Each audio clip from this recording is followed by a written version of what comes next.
बाजार में खूब आम आए हुए हैं और पेड़ भी आम से लदे हुए हैं क्योंकि इनका सीजन जो है। तो आइए आम के इस सीजन में हम भी आम का बढ़िया सा मसालेदार अचार बना लेते हैं जो कि सालों साल खराब नहीं होगा। इस अचार को बनाने के लिए मैंने यहाँ पर लिए हैं 2 किलो कच्चे आम। मैंने ना इन्हें एक बर्तन में पानी भरकर हाथ से रब करते हुए अच्छे तरह से धो लिया है और धोकर इन्हें सुखा भी लिया है। इन्हें सुखाना बहुत ही जरूरी है, चाहे तो इसे कपड़े से पोंछकर सुखा लीजिए पर पूरी तरह से सुखा लीजिए। और जो कच्चे आम आपने लेने हैं ना, उन्हें इस तरह हाथ से प्रेस करके चेक करके फिर लेना है कि आम कहीं से दबे हुए तो नहीं है या फिर सॉफ्ट तो नहीं है।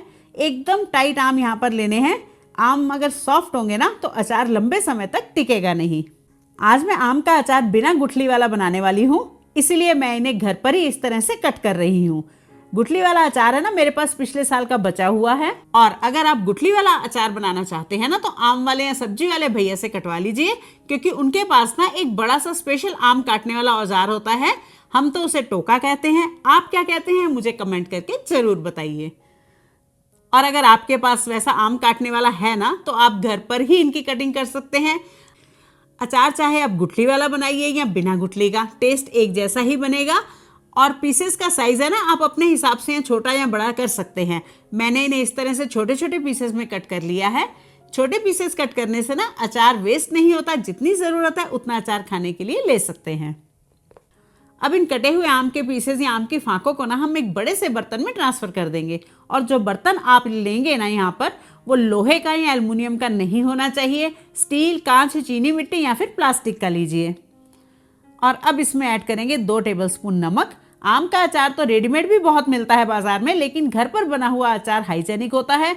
हमें पता रहता है कि हमने इसमें ऑयल और मसाले बढ़िया यूज़ किए हैं। तो मैंने इसमें 2 टेबलस्पून हल्दी पाउडर भी ऐड कर दिया है। और जब अच्छे से मिक्स हो जाए ना तो इसे ढककर 4 से 5 घंटे के लिए ऐसे ही रखा रहने देंगे। तो अब यहाँ पर ना इन्हें रखे हुए 4 घंटे हो चुके हैं। आप देख सकते हैं कि नमक ऐड करने से ना ये जो आम की फांके हैं इसमें से काफ़ी सारा पानी रिलीज हुआ है।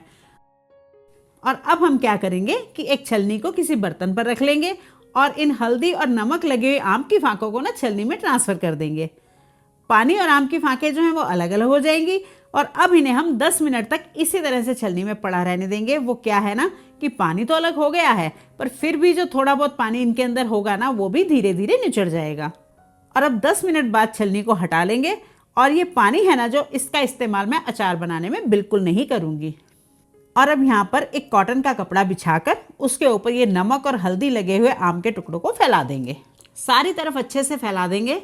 जो पानी है ना हल्दी और नमक वाला, काफ़ी लोग ना उस पानी में मसाले मिक्स करके उसका इस्तेमाल अचार बनाने में कर लेते हैं, पर मैं नहीं करती।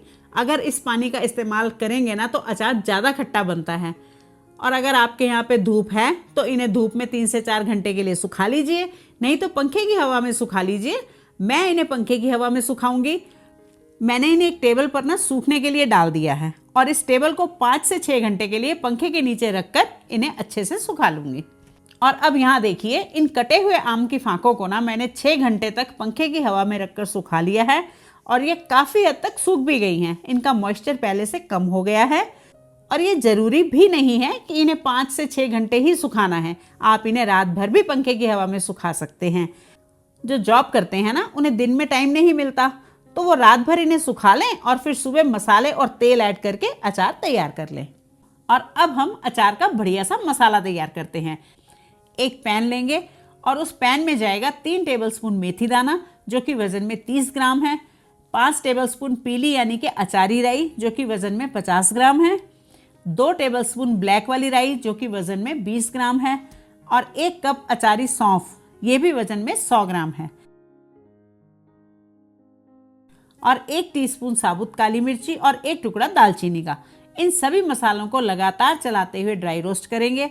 इन्हें इतना रोस्ट करना है कि इनका मॉइस्चर खत्म हो जाए। और इन मसालों को रोस्ट करके अगर हम फिर अचार में ऐड करेंगे ना तो अचार खराब नहीं होगा और उसका टेस्ट भी बहुत ही बढ़िया आएगा। तो यहाँ पर मैंने इन मसालों को करीब 3 मिनट तक ड्राई रोस्ट कर लिया है और ये अच्छे से रोस्ट हो चुके हैं, कुरकुरे से हो गए हैं, क्योंकि इनका मॉइस्चर जो है ना वो ख़त्म हो गया है और मसालों की खुशबू भी बहुत ही बढ़िया आने लगी है।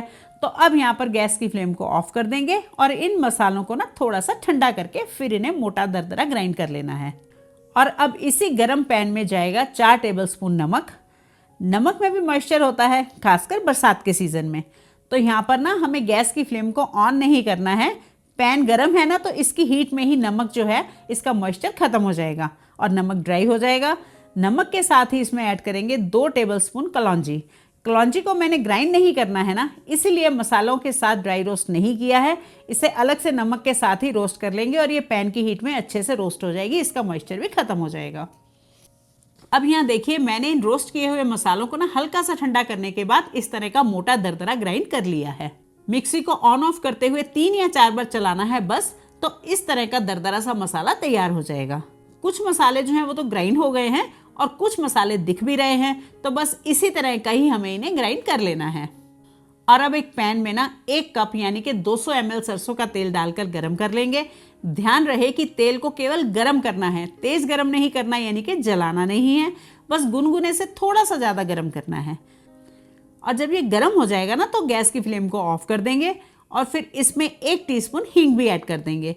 हींग का स्वाद अचार में बहुत ही बढ़िया आता है, तो हींग जरूर डालिए, बल्कि थोड़ी ज़्यादा ही डालिए। अब एक बड़ा सा मिक्सिंग बाउल लेंगे और उसमें ये सूखी हुई आम की फांके डाल देंगे। जो भी बर्तन या बाउल यहाँ पर लेना है ना, वो स्टील, कांच, प्लास्टिक का या फिर चीनी मिट्टी का ही लीजिए, लोहे का या एल्युमिनियम का मत लीजिए। इसमें जाएगा ये अचारी मसाला, जो सारे मसालों को रोस्ट और ग्राइंड करके बनाया है ना, वही वाला। साथ में ही ऐड करेंगे इसमें नमक और कलौंजी। इसमें 2 टेबलस्पून नमक मैंने पहले ऐड किया था और 4 टेबलस्पून अब किया है। अचार में नमक नॉर्मल से थोड़ा सा ज़्यादा ही लगता है, क्योंकि नमक जो है ना वो प्रिजर्वेटिव का काम करता है, इसलिए अगर थोड़ा सा ज़्यादा ही होगा ना नमक, तो अचार खराब नहीं होगा। अब इसमें ऐड करेंगे 1/2 टीस्पून हल्दी पाउडर, 1 टेबलस्पून लाल मिर्ची पाउडर, 2 टेबलस्पून कश्मीरी लाल मिर्ची पाउडर और साथ में ही जाएगा ये हींग वाला सरसों का तेल। इसमें ना सरसों का तेल गरम किए बिना भी ऐड कर सकते हैं। वो क्या है ना, पहले टाइम पे जब हमारी दादी और नानी अचार बनाती थी ना, तो वो ऐसे ही नॉर्मल सरसों का तेल यूज़ करती थी, बिना गरम किए हुए ही। और मेथी दाना और सौंफ वगैरह है ना, इन्हें भी साबुत ही यूज़ करते थे और ये ऑयल एब्जॉर्ब करके ना धीरे धीरे फूल जाते थे। तो अचार में ना मसाले 3 तरह से ऐड कर सकते हैं, साबुत या फिर हल्के दरदरे ग्राइंड करके, या फिर मोटे दरदरे, जैसे कि मैंने आज इसमें यूज़ किए हैं, बिल्कुल इस तरह से। अब इन्हें ना हाथ से या कलछी से या स्पैचुला से, जैसे आपको ईजी लगे, उससे 2 से 3 मिनट तक अच्छी तरह से मिक्स करते रहना है।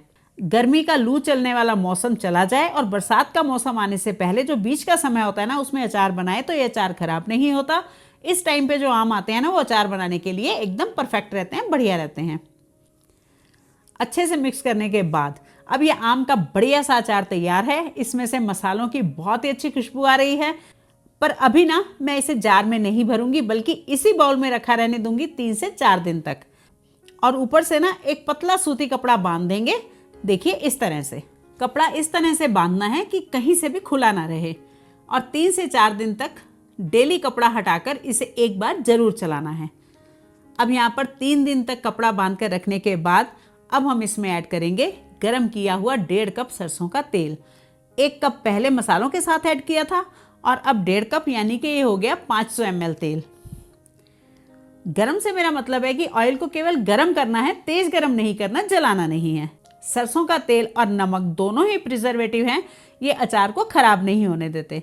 इसलिए जितनी ज़रूरत है ना नमक, उससे थोड़ा सा ज़्यादा ही डालिए। हमारे बड़े कहते थे कि घर में अचार ज़रूर बनाकर रखना चाहिए। कभी भी किसी भी स्थिति में अचार रोटी या पराठों के साथ खाया जा सकता है। ऐसा वक्त भी होता है या कभी घर में दाल सब्जी भी नहीं बनी होती, तो अचार बहुत ही काम आता है। और अब इस तैयार बढ़िया से मसालेदार अचार को कांच के एक सूखे और साफ जार में भर लेंगे। अगर 3-4 बातों का खास ध्यान रखें तो अचार कभी भी खराब नहीं होगा।